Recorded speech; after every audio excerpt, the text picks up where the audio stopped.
High guys, আসসালামু আলাইকুম। Welcome back to my channel Ruma's dims kitchen. আশা করি প্রত্যেকেই ভীষণ ভালো আছো। আলহামদুলিল্লাহ।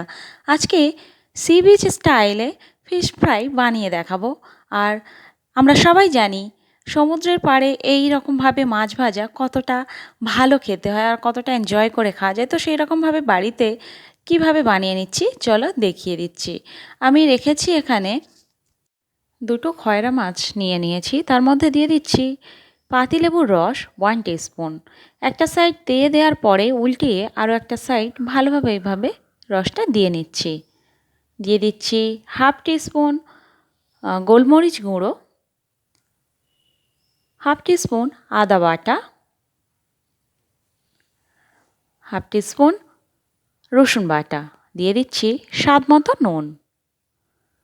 এবার মাছটাকে হাত দিয়ে খুব ভালোভাবে মাখিয়ে নিচ্ছি। ম্যারিনেট করে 10 মিনিট মতো রেস্টে রাখবো। তারই মাঝে ব্যাটারটা আমি গুলে নেব। 10 মিনিট রাখতে লাগে না, তবে ব্যাটার করার আগেই যদি মাছটাকে ম্যারিনেট করা যায় তাহলে একটু সময় পায়, তাই মাছটাকে আগে ম্যারিনেট করে নেবে। 1/2 কাপ বেসন দিলাম, 1 টেবিল স্পুন চালের গুঁড়ো দিলাম, দিয়ে দিলাম বিট নুন, ওটা স্বাদ মতো নুনটা দিয়ে দিয়েছি। আর যে যার স্বাদ মতো ঝালের গুঁড়োটা দিয়ে নেবে। 1 টিস্পুন হলুদের গুঁড়ো। বিট নুনের বদলে তোমরা সাদা নুনও ব্যবহার করতেই পারো, তবে বিট নুনের কারণে টেস্টটা একটু আলাদা হয়। পানি দিয়ে ভালোভাবে মাখিয়ে নেওয়ার পরে আরও একটু পানি লাগবে, তাই আরও একটু অ্যাড করছি। ফার্স্টেই একসাথে অনেকগুলো পানি দেয়া যাবে না, তাতে করে ব্যাটারটা বুঝতে পারবো না, তাই অল্প অল্প করে কিন্তু মাখিয়ে নিলাম পানি দিয়ে। এই রকমই কনসিস্টেন্সি রাখতে হবে, খুব পাতলাও না আবার খুব ঘনও না। আশা করি বুঝতেই পারছো। কড়াই খুব ভালো মতো গরম হয়ে গেলেই তারপরে দিয়ে দিচ্ছি সয়াবিন তেল বেশ কিছুটা। তেলটাও খুব ভালো মতো গরম করে নিতে হবে। তারই মাঝে মাছটাকে আমি ব্যাটারে ডুবিয়ে ব্যাটারটা খুব ভালো মতো মাছের গায়ে লাগিয়ে নিচ্ছি।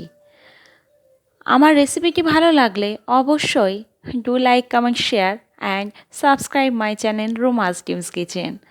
এখনও পর্যন্ত যারা আমার চ্যানেলে নতুন আছো প্লিজ আমার চ্যানেলটি সাবস্ক্রাইব করে দাও। পাশে থাকা বেল বাটনটি অবশ্যই প্রেস করে আমার সাথে থাকো। মাছটা ভাজার জন্য কড়াইয়ের মধ্যে দিয়ে দিয়েছি, আর দেখতেই পাচ্ছ খুন্তি দ্বারা তেলটা আমি ওপরের দিকে এইভাবে ছড়াতে থাকছি। তোমরাও এইভাবেই ভেজে নিও। আর সমুদ্রের পাড়ের মজা বাড়িতেই খুব সহজেই উপভোগ করা যাবে। তেলটা আবারও এইভাবে কিন্তু ছড়িয়ে ছড়িয়ে আমি উপরের দিকে দিচ্ছি, আর এইভাবেই মাছটা ভেজে নেব লো টু মিডিয়াম ফ্লেমে রেখে। অবশ্যই, না হলে উপর দিক দিয়ে পুড়ে যাবে, ভিতরে কিন্তু জুসি হবে না। তাই অবশ্যই লো টু মিডিয়াম ফ্লেমে রেখেই কিন্তু ধীরে ধীরে এইভাবে খুন্তি দিয়ে তেলটা ছড়িয়ে ছড়িয়ে উপরের দিকে ভেজে নিতে হবে। ঠিক এই রকমই লাল কালার হয়ে আসলে সেই টাইমে তুলে নিলাম। বাকি আরও একটি মাছ দিয়ে নিলাম। সেম পদ্ধতিতে এইভাবে তেল উপরের দিকে ছড়িয়ে দিচ্ছি আর মাছটা ভেজে নিচ্ছি। আবারও বলছি, প্লিজ এখনও পর্যন্ত যারা আমার চ্যানেলে নতুন সাবস্ক্রাইব করে দাও, পাশে থাকা বেল বাটনটি প্রেস করে আমার পাশে থাকো।